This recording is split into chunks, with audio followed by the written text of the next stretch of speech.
what kind of government do you envision for the first Martian colony? So we're have to be careful and what's your title? Yeah, exactly. Emperor or God Emperor? I don't know. It might be too much. I don't know. If you watch my jokes here, not everyone gets irony. You know, must remember. So I think I think most likely the form of government on Mars would be somewhat of a direct democracy, where you vote on issues, where people vote directly on issues, instead of going through representative government. When the United States was formed, representative government was the only thing that was logistically feasible, because there was no way for people to communicate instantly. A lot of people didn't even have really access to mailboxes, or there wasn't even really the post office was very, very primitive. A lot of people couldn't write. So you had to have some form of representative democracy, or things just wouldn't work at all.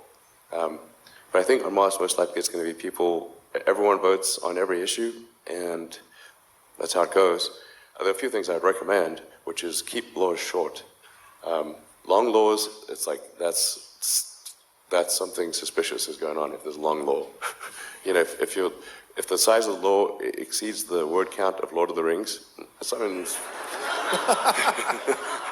which it does, amazingly, then it's like something's wrong.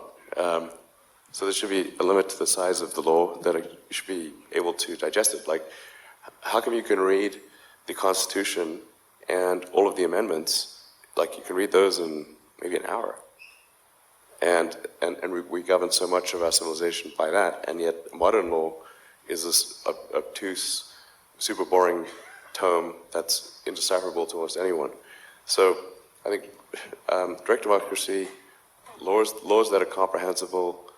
I think having some kind of hysteresis on, like, it should be easier to remove a law than create one, because things just get to inertia. You have to have something that's going to overcome inertia. So probably, I don't know what the right number would be, maybe it's like 60-40. Maybe it requires 60% to get a law in place, but any number above 40% can remove a law. Otherwise, you just get laws just accumulate over time, and it's sort of like Gulliver, where you just get trapped by all these tiny strings and you can't move. You get hardening of the arteries of civilization with rules and rules and rules and rules. So it should be just easier to get rid of a rule than to put one in. Maybe they should even have like some kind of sunset clause, so that they just automatically expire unless there's enough of an impetus to keep them around.